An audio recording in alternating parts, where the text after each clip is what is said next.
فی وجوہ الخیر،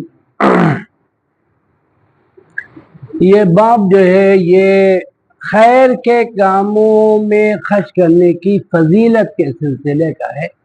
کہ آدمی خرچ کرے تو بلا وجہ کا خرچ کرنا اور غلط جگہوں پہ خرچ کرنا جس کا اللہ کے یہاں سے کوئی بدلہ نہ ہو پائے، یا اللہ جس کو قبول نہ کرے، جس کا خرچ کرنے کا جس کا کوئی فائدہ نہ ملے، تو فرمایا ایسی جگہ خرچ کیا جائے جہاں اس کا اللہ کے یہاں سے بدلہ مل پائے اور اللہ کے یہاں وہ آپ کا خرچ کرنا پسندیدہ ہو، اللہ کے یہاں محبوب ہو وہ خرچ کرنا اور وہ مقبول ہو اللہ کے یہاں۔ تو ایسے خرچ کے بارے میں اس بات کے اندر بتایا جا رہا ہے۔ پہلی آیت میں اللہ تعالیٰ کا ارشاد ہے، اعوذ باللہ من الشیطان الرجیم وما انفقتم من شیء فہو یخلفہ، جو بھی تم خرچ کرتے ہو اللہ اس کا تمہیں بدلہ دے گا، اس کا عوض دے گا، اس کی جزا دے گا۔ اور دوسری آیت میں اللہ تعالیٰ نے ارشاد فرمایا، وَمَا تُنْفِقُوا مِنْ خَيْرٍ فَلِأَنفُسِكُمْ وَمَا تُنْفِقُونَ إِلَّا ابْتِغَاءَ وَجْهِ اللَّهِ وَمَا تُنْفِقُوا مِنْ خَيْرٍ يُوَفَّ إِلَيْكُمْ وَأَنْتُمْ لَا تُظْلَمُونَ، کہ جو بھی خیر کے کاموں میں تم خرچ کرو گے فَلِأَنفُسِكُمْ، وہ تمہارے اپنے ہی فائدے کے لیے ہے، اس سے تم ہی کو فائدہ ہونا ہے۔ وَمَا تُنْفِقُونَ إِلَّا ابْتِغَاءَ وَجْهِ اللَّهِ، اور جو اگر تم اللہ کی رضا و خوشنودی حاصل کرنے کے لیے جو تم خرچ کرو گے اور جو بھی تم بھلائی میں خرچ کرو گے، یوفی الیکم، اللہ اس کا پورا پورا تمہیں بدلہ دے گا، اس کی جزا دے گا۔ جیسا خرچ کرتے وقت تمہاری نیت ہوگی، جیسا تمہارا اپنا ہوگا خرچ کرنے کا معاملہ، ویسے ہی اللہ کے یہاں سے اس کا بدلہ بھی تمہیں ملنا ہے اور تمہارا ذرا بھی اس میں نقصان نہیں ہونا ہے۔ وَأَنْتُمْ لَا تُظْلَمُونَ، اور تمہارے ساتھ کوئی بھی زیادتی یا کمی یا تمہارا اس میں کوئی نقصان ہونا نہیں، پورا پورا اللہ کے یہاں سے اس کا بدلہ ملنا ہے۔ وَمَا تُنْفِقُوا مِنْ خَيْرٍ فَإِنَّ اللَّهَ بِهِ عَلِيمٌ، اور جو بھی تم خیر کے کاموں میں، خیر کے معاملات میں، خیر کی جگہوں پر تم خرچ کرو گے،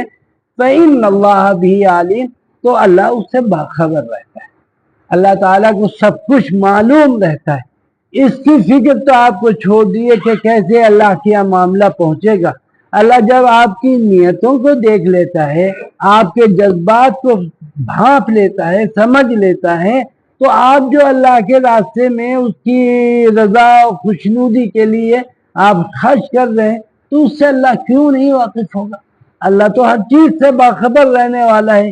فَإِنَّ اللَّهَ بِهِ عَلِيمٌ، فرمایا کہ آپ اپنا کام کیجئے، اللہ اپنا کام کرے گا، وہ آپ کی نیت دیکھے گا، آپ کا خرچ کرنا کہاں ہو رہا ہے، کن معاملات میں ہو رہا ہے، کن نیتوں کے ساتھ ہو رہا ہے۔ کہیں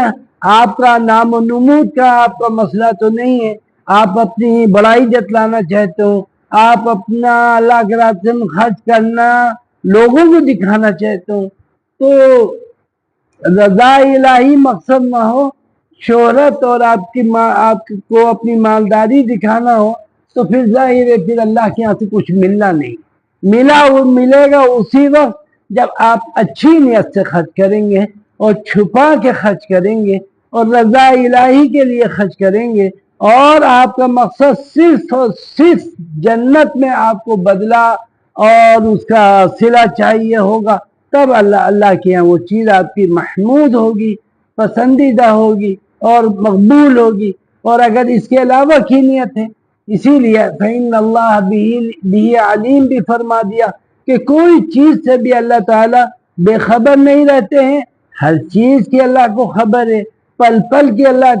کو خبر رہتی ہے۔ تو اس سے تو آپ بے فکر ہو جائیے کہ اللہ کو کیسے معلوم ہوگا اور اللہ کیسے بدلہ دے گا، اللہ تعالیٰ کیا کیسے آپ کا معاملہ پہنچے گا۔ یہ ساری چیزیں تو بالکل ثانوی ہیں، اصل آپ کو اپنی نیت درست رکھنی ہے اور خیر کے کاموں میں خرچ کرنا ہے، الٹے سیدھے کاموں میں ظاہر آدمی خوب خرچ کرتا ہے، لیکن جب خیر کا معاملہ آ جاتا ہے، جب بھلائی کے راستے میں خرچ کرنے کا معاملہ آ جاتا ہے، جب واقعی کسی غریب یتیم پر خرچ کرنے کا معاملہ آ جاتا ہے، یا جہاں نام آپ کا نہیں ہونا ہے صرف کام ہونا ہے وہاں خرچ کرنے کا معاملہ آ جاتا ہے، تب آپ کا امتحان ہے۔ ناچ گانے میں تو جتنا خرچ کروا لیا،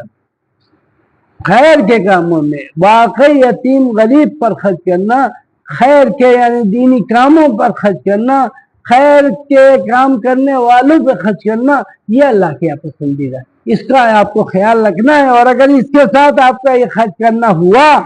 تو اللہ کے یہاں سے آپ کو پورا پورا بدلہ جو بغیر کچھ کمی ہوئے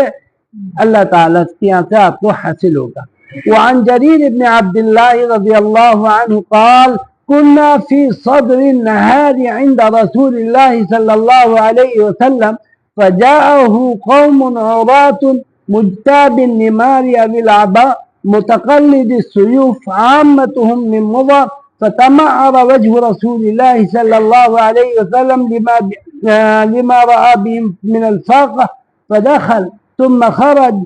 فأمر بلالا فأذن وأقام ثم صلى ثم خطب فقال يا أيها الناس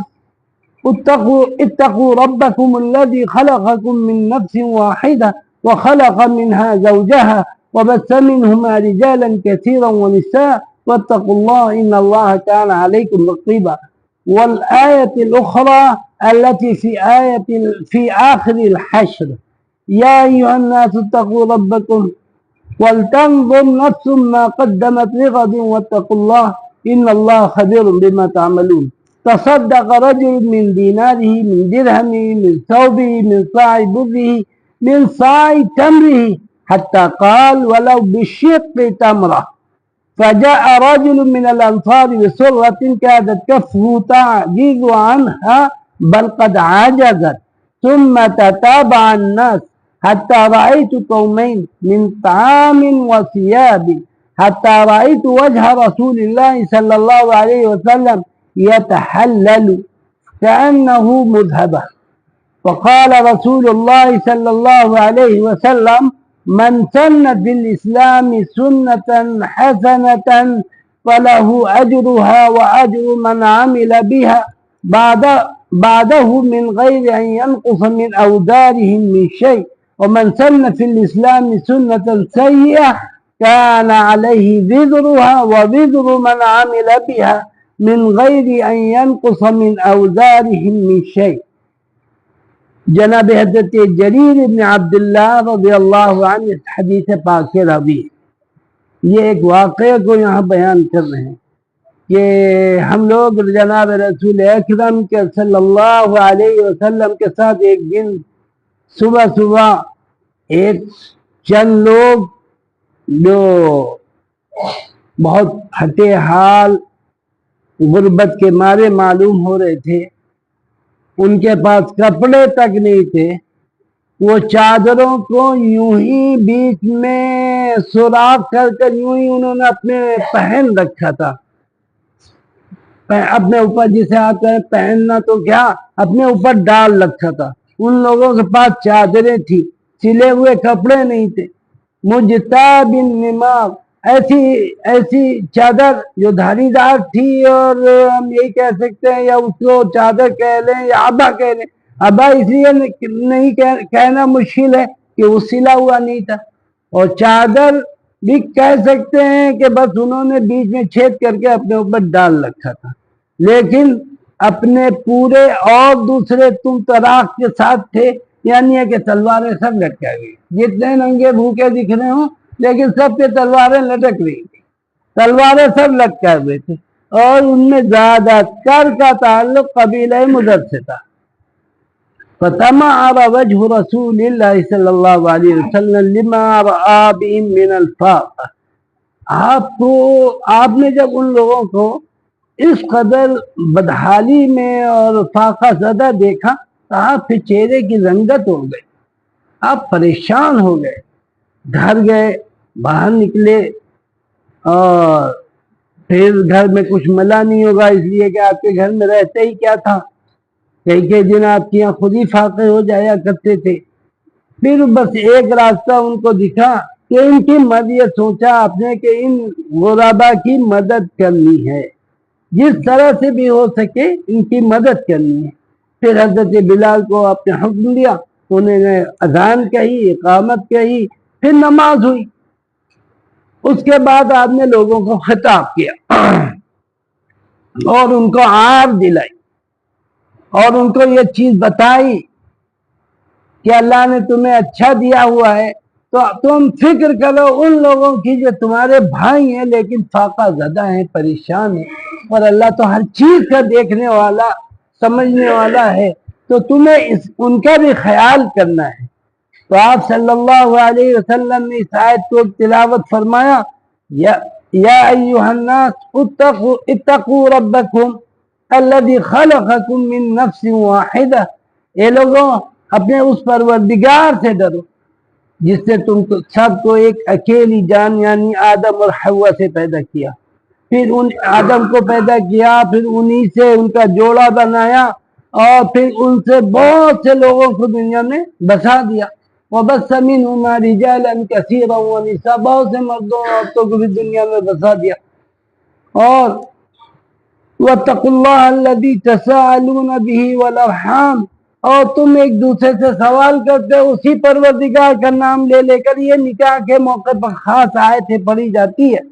تو فرمایا کہ تم اسی کا جب اپنا کام نکالنا ہوتا ہے تو اسی کا نام لے لیتے ہو، اسی کے نام کے واسطے سے، اس کے عظمت کے واسطے سے تم اپنے بڑے بڑے کام نکال لیتے ہو۔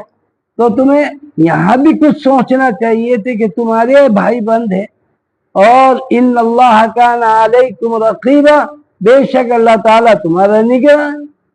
تمہارا دیکھ بھال کرنے والا ہے۔ تو تمہیں آخرت کی بھی تو فکر کرنی ہے، تمہیں اس دنیا میں اپنے جو غریب مسکین یتیم لوگ ہیں، جو پریشان حال ہیں، ان کا بھی تو خیال رکھنا ہے تمہیں۔ پھر دوسری آیت ہے، یا ایھا الذین آمنوا اتقوا اللہ وَلْتَنظُرْ نَفْسٌ مَا قَدَّمَتْ لِغَدٍ، کہ اے لوگوں،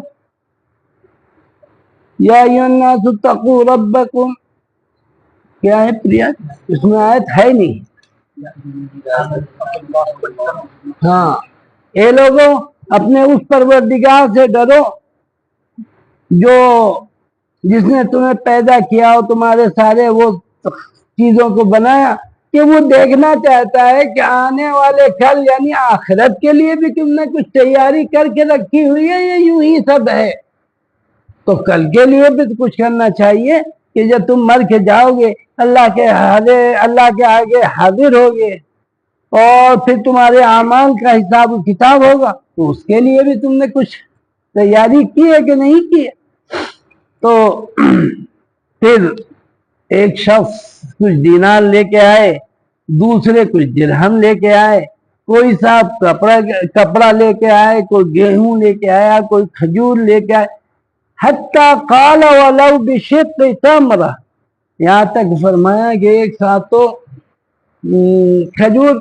آپ نے فرمایا، آپ صلی اللہ علیہ وسلم نے حوصلہ افزائی فرمائی اور لوگوں کو آمادہ کرنے کے لیے آپ نے فرمایا جو بھی ہے لے کے آؤ، وَلَوْ بِشِقِّ تَمْرَةٍ، کھجور کا ٹکڑا ہی کیوں نہ ہو، آدھا کھجور کسی کے پاس ہے وہی لائے اور وہی صدقہ کرے، وہی ہدیہ کرے، وَلَوْ بِشِقِّ تَمْرَةٍ فَجَاءَ رَجُلٌ مِّنَ الْأَنصَارِ بِالسُّرَّةِ، ایک شخص صاحب، ایک انصاری شخص ایک بہت بھاری بھرکم بورا لے کے آیا، اٹھ ہی نہیں رہا تھا اسے، اتنا زیادہ اس میں چیزیں تھی، اتنا بھرا ہوا وہ بورا تھا، اور ان کے ہاتھ جو تھے وہ عاجز ہوئے جائے، مطلب یہ کہ ان سے سنبھل نہیں رہا تھا، بل قد عجزت، بلکہ واقعی وہ پھر ان سے اٹھ نہیں پایا۔ پھر کیا تھا، ثم تتابع الناس، پھر لوگوں کا تانتا لگا، جو حوصلہ افزائی ہوئی اور لوگوں کو دیکھا، لوگوں کے اندر جذبات پیدا ہوئے، پھر تانتا لگ گیا، تَرَأَيْتُ قَوْمَيْنِ مِنْ طَعَامٍ وَثِيَابٍ، دو ڈھیر لگ گئے، ایک کپڑوں کا الگ اور غلے کا الگ، دو بڑے بڑے ڈھیر۔ تو پھر ہم نے جب ایک اس وقت دیکھا تھا آپ صلی اللہ علیہ وسلم کا چہرہ، جب وہ پریشان حال لوگوں کو آپ نے دیکھا تو آپ کی پریشانی بڑھ گئی، آپ کے چہرے کی رنگت اڑ گئی۔ اور جب یہ سب ہوا اور پھر آپ نے دیکھا کہ دو ڈھیر بڑے بڑے لگ گئے ہیں، ایک کھانے آنے کا ہے یعنی غلے کا ہے، اور دوسرا کپڑے لتوں کا ہے، تو پھر ایک دم سے آپ کا چہرہ جو ہے وہ کھل گیا۔ یتحلل کأنہ مذہب، ایسا لگ رہا تھا بالکل جیسے سونا چمکتا ہے، سونے کا ڈلا ہوتا ہے، ایک بہترین چمکدار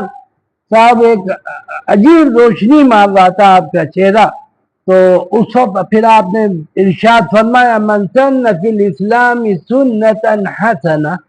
فلہ اجرها واجر من عمل بها بعدہ من غیر ان ينقص من اوزارهم من شیء۔ یہ دو بہت ایک جو چیز ہے بہت زیادہ اہم ہے کہ آپ کوئی ایسا راستہ، ایسا طریقہ، ایسا خیر کا کام اپنے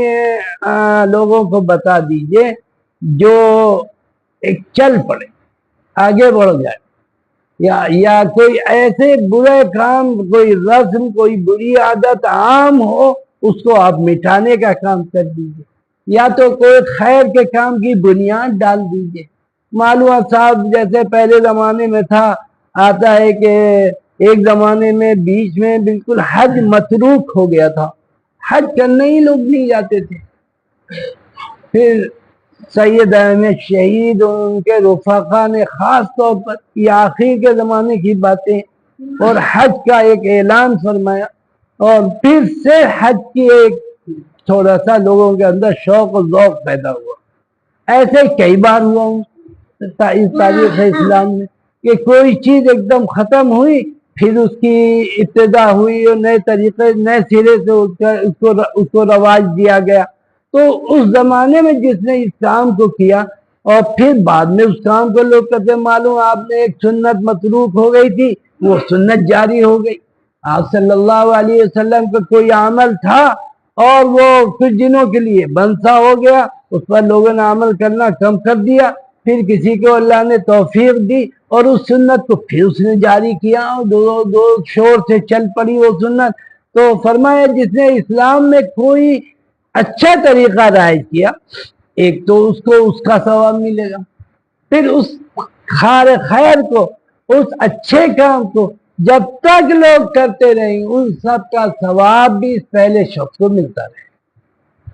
اس پہلے شخص کو ملتا رہے گا۔ اور اس میں جو لوگ بعد میں اس کار خیر کو کریں گے ان کے اجر میں کمی نہیں کی جائے گی، اس میں سے کاٹ کر ان کو نہیں دیا جائے گا، ان کو تو فل ملے گا جو عمل کر رہے ہیں اس سنت پر یا اس کام پر، اس اچھے طریقے پر۔ اور لیکن جس نے رائج کیا ہے وہ اچھا طریقہ، اس کو تمام لوگوں کا جو بعد میں لوگ کریں گے اس کا بھی اجر ملے گا۔ اور اسی طرح سے دوسری چیز جو ہے وہ اتنی زیادہ خطرناک ہے، اگر اسلام میں آپ نے کوئی بدعت رائج کر دی، کوئی غلط راستہ رائج کر دیا، کوئی بری عادتوں میں لوگوں کو مبتلا کر دیا، اسی لیے کہ کہا جاتا ہے خاص طور پر کہ آدمی کے اپنے گناہ کون سے کم ہیں یا ان کو کیسے سنبھالے گا، کہ جائے کہ آپ اور لوگوں کو بھی بری لتوں میں، بری عادتوں میں، گناہوں میں مبتلا کرنے کا ذریعہ بن جائیں، تو کم از کم اس سے ضرور بچیے کہ آپ کی وجہ سے کوئی شخص برا نہ ہو، آپ کی وجہ سے، آپ کے ذریعے سے کوئی شخص بری لتوں میں مبتلا نہ ہو۔ معلوم ہے کوئی سیدھا سادہ ہے، اب آپ اس کو بری باتوں کی عادت ڈالے دے رہے ہیں، نشے کی عادت، اس کو تمباکو اور سگریٹ پلائے دے رہے ہیں اور بری عادتوں میں مبتلا کر رہے ہیں۔ اب جو آپ اس کو مبتلا کر رہے ہیں بری لتوں میں، تو اس کا پورا گناہ آپ کو ملنا ہے۔ کم از کم اس سے ضرور سب بچیے اور بچائیے اور لوگوں کو سمجھائیے کہ آپ کے ذریعے سے کوئی بری لتوں میں نہ پڑے۔ ایک تو اپنا ہی نہیں سنبھالا جائے گا، کہ جائے کہ پھر اس دوسرے شخص کا بھی جو گندا بن گیا، برا ہو گیا اور بری لتوں میں پڑ گیا، اس کا بھی وبال آپ کے اوپر جانا ہے۔ تو کم از کم اس کا تو کم از کم آپ ذریعہ نہ بنے۔ اور کوشش کریں کہ جو بھی آپ کے حلقہ اثر ہے وہاں آپ کوئی اچھی سنت رائج کر دیجیے. لوگ معلومہ تراویح نہیں ہوتی، اب تراویح کا رواج ڈال دیجیے. لوگ سنتوں پر عمل کرتے ہیں، آپ سنتوں کو رائج کر دیے وہاں. یا مسجد نہیں ہے، آپ وہاں مسجد بنوا دیجیے. یا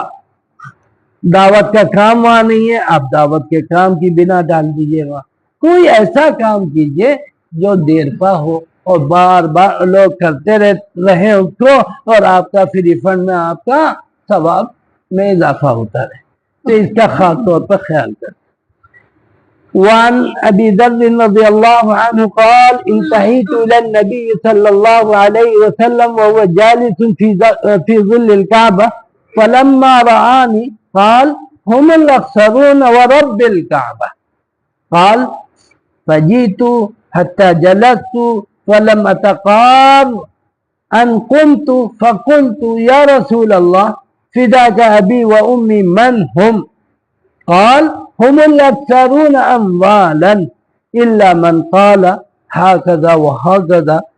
من بين يديه ومن خلفه وعن يمينه وعن شماله وقليل ما. حضرت ابو ذر رضی اللہ عنہ اس حدیث پاک کے راوی ہیں. کہتے ہیں کہ میں جناب رسول کریم صلی اللہ علیہ وسلم کی خدمت میں پہنچا ہی تھا، حاضر ہوا تھا. ابھی بیٹھ آپ کعبہ مشرفہ کے سائے میں تشریف فرما تھے.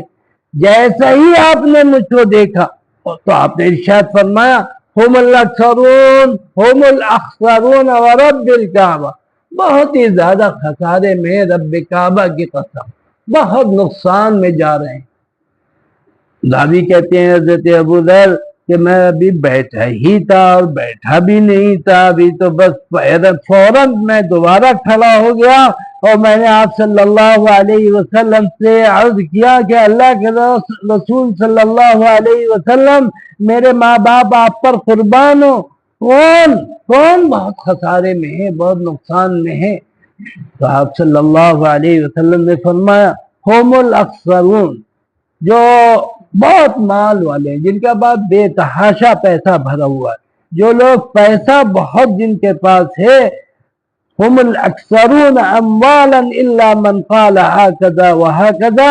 جو لوگ بہت زیادہ مال رکھتے ہیں لیکن اللہ کے راستے میں خرچ نہیں کرتے. لیکن کچھ ہیں اللہ والے ایسے بھی جو مال رکھتے ہیں لیکن وہ خرچ بھی کرتے ہیں، دائیں سے بائیں سے آگے سے پیچھے سے، جب بھی ان کو موقع ملتا ہے تو وہ اللہ کے راستے میں خرچ کرتے ہیں. لیکن فرمایا وقلیل ما، بہت کم لوگ ہیں ایسے جو خوب خرچ کر رہے ہوں اللہ کے راستے میں. باقی لوگ تو بس یہ ہے کہ کام چلاتے ہیں، صحیح طور پر نہ زکات نکالی جاتی ہے نہ صحیح طور پر اور اللہ کے راستے میں جس طرح خرچ کرنا چاہیے وہ خرچ کرتے ہیں. تو آدمی جب مال ہے اس کے پاس تو پھر ویسا ہی اس کو حساب و کتاب بنانا ہوگا. اگر اللہ کے یہاں اس کو کچھ پانا ہے، جنت میں کوئی مقام حاصل کرنا ہے، تو پھر اپنے مال کو اللہ کے راستے میں اللہ والوں پر جہاں بھی بہتر ہو، مناسب ہو، خیر کے کاموں میں وہ خرچ کرے اور خوب خرچ کرے. اگر تھوڑی بھی اس نے کنجوسی کی اور مال سے جتنی محبت ہونی چاہیے اس سے زیادہ کی تو نقصان ہی نقصان ہے. تو فرمایا سوائے ان لوگوں کے جو مالدار تو ہیں لیکن خرچ بھی کرتے ہیں. پھر آگے آپ نے فرمایا کہ قلیل ما، کم لوگ ہیں ایسے جو حق ادا کرتے ہیں اپنے مال کا. تو مال کا خرچ کرنا یہ بے حد ضروری ہے. اگر مال آپ صرف جمع کر رہے ہیں تو پھر آگے اور حدیثیں آ رہی ہیں اس میں اور وضاحت ہے. وعن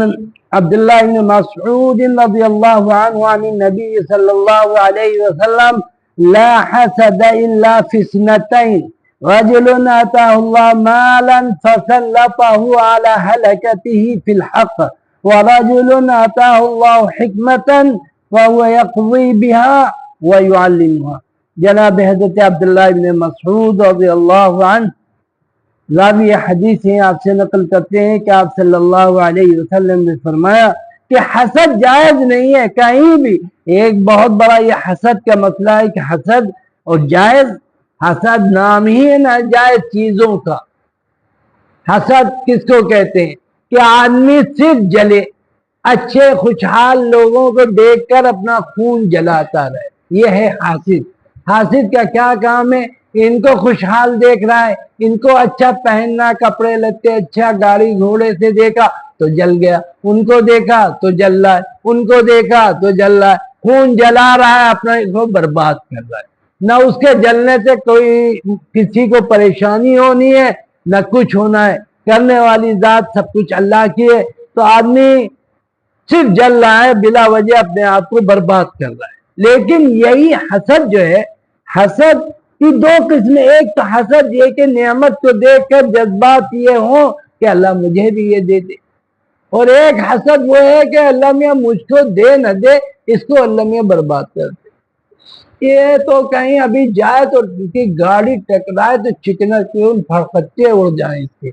بھائی کیا اس نے آپ کا نقصان کر دیا؟ کیا اس نے آپ کے لیے برا کر دیا کہ آپ کے اس کے لیے ایسے برے جذبات ہیں؟ اصل میں آپ خود ہی بہت برے ہیں، آپ حد سے زیادہ برے ہیں کہ آپ لوگوں کے لیے برا ہی سوچتے ہیں، اچھا نہیں سوچتے. ارے اچھا سوچئے، اچھا کریے تو اس پر بھی اجر ہے.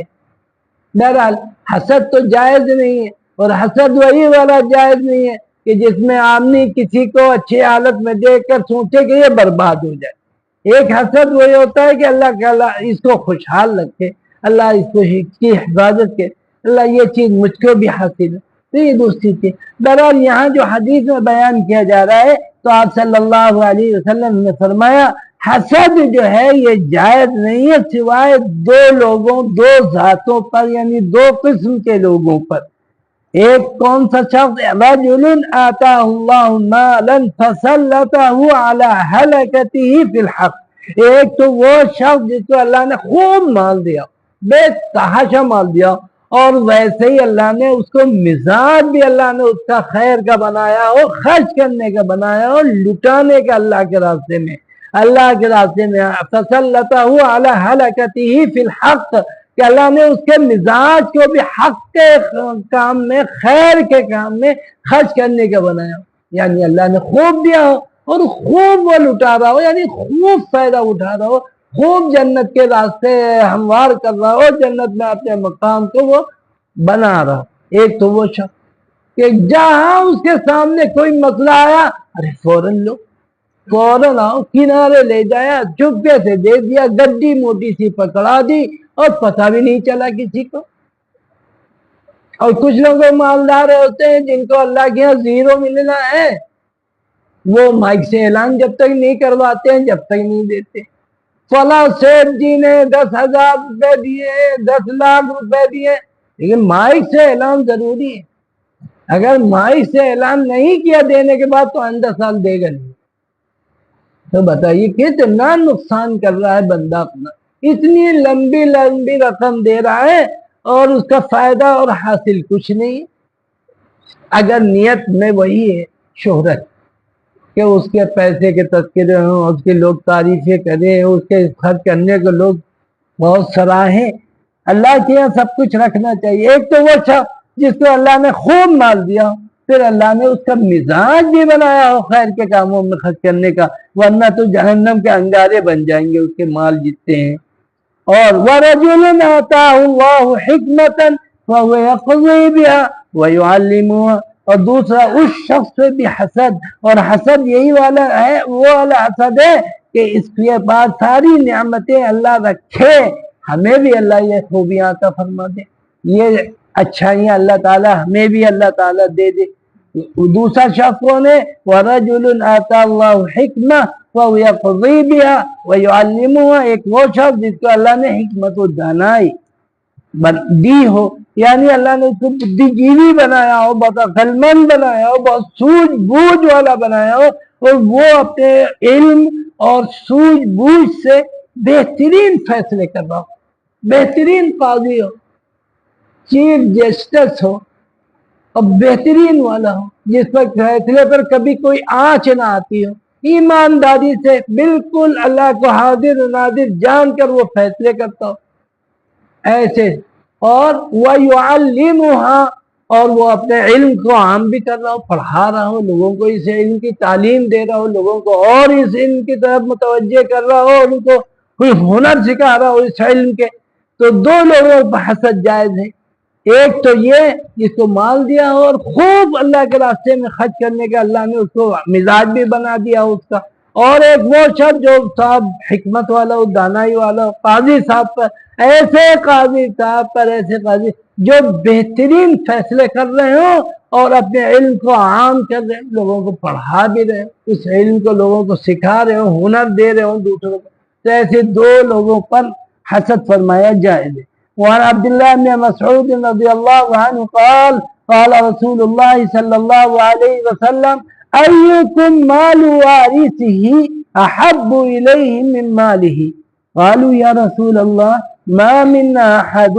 إلا ماله أحب إليه، قال فإن ماله ما قدم ومال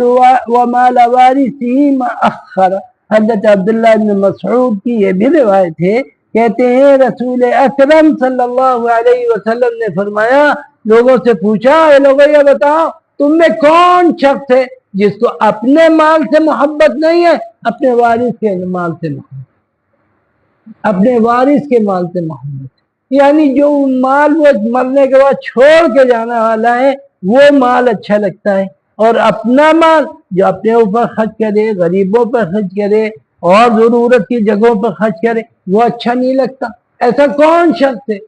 تو لوگوں نے عرض کیا، اللہ کے رسول میں کوئی بھی ایسا نہیں ہے جو اپنے مال سے محبت نہ کرے، وارث کے مال سے محبت کرے، یعنی مرنے کے بعد والے مال سے محبت کرے۔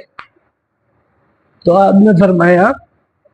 کہ دیکھو لوگوں، تمہارا مال وہ ہے جو تم نے اللہ کے راستے میں یا اپنے اوپر خرچ کر دیا، وہ تو تمہارا مال جو مرنے سے پہلے تم نے خرچ کیا اللہ کے راستے میں، خیر کے کاموں میں، محتاجوں اور غریبوں پر جو تم نے خرچ کیا وہ تمہارا ہے بس، اور جو تم مر گئے چھوڑ کے وہ تمہارا ہے نہیں، اس کو بہت سیک کے رکھ رہے ہو، اور جو تمہارے کام آنے والی چیز ہے اس کو خرچ کرنے میں تمہیں پریشانی ہوگی۔ اس کا مطلب یہ ہے کہ خوب اللہ کے راستے میں خرچ کرو، اللہ کے راستے میں جتنا زیادہ خرچ کرو گے وہی مال تمہارے کام آئے گا آخرت میں، وہی تمہارے بینک میں جا کر، اللہ کے یہاں جو بینک ہے اس میں جا کے جمع ہو جائے گا تمہارا، اور جب تم وہاں جاؤ گے تو تمہارا اس کا فائدہ ہونا شروع ہو جائے گا۔ اور جو معلوم صاحب خرچ کرنے کا مزاج نہیں ہے اور جمع پہ جمع کرتے چلے جا رہے ہیں، اور اس کے بعد کیا ہوتا ہے، آنکھیں بند ہوئی، وارثین مزے کر رہے، آپ تو بدھو بن گئے، خون پسینے سے کمایا، آخری درجے میں جمع کر لیا، ایک پیسے کا فائدہ نہیں اٹھا پائے، بدھو آدمی مر کے چلے گئے، اور بارے لڑکے بچے مزے کر رہے ہیں، نئی گاڑیاں لوگ نکال کے رنگ بازیاں کر رہے ہیں، آپ کی وہاں چڑائی ہو رہی ہے، یہاں بیٹے رنگ بازیاں کر رہے ہیں، کہاں کی عقل مندی ہے؟ اللہ کے لیے بھی تو کچھ فکر کرنا چاہیے۔ وعن ابي هريره رضي الله عنه قال قال رسول الله صلى الله عليه وسلم من تصدق بعدل تمرة من كسب طيب ولا يقبل الله الا الطيب فإن الله يقبلها بيمينه حتى يربيها لصاحبها كما يربي أحدكم فلوه حتى تكون مثل الجبل۔ حضرت ابو ہریرہ رضی اللہ عنہ راوی حدیث ہیں، کہتے ہیں کہ رسول کریم صلی اللہ علیہ وسلم نے ارشاد فرمایا کہ جس شخص نے بھی ایک کھجور کے برابر، کھجور کی کیا حیثیت ہے، ایک کھجور کی کیا حیثیت ہے، کسی نے بہت چھوٹی سی رقم لیکن خون و پسینے کی کمائی سے، یا آپ کہہ لیں کہ پاکیزہ کمائی سے، پاکیزہ کمائی، خون پسینے کا مطلب ہی ہوتا ہے پاکیزہ کمائی،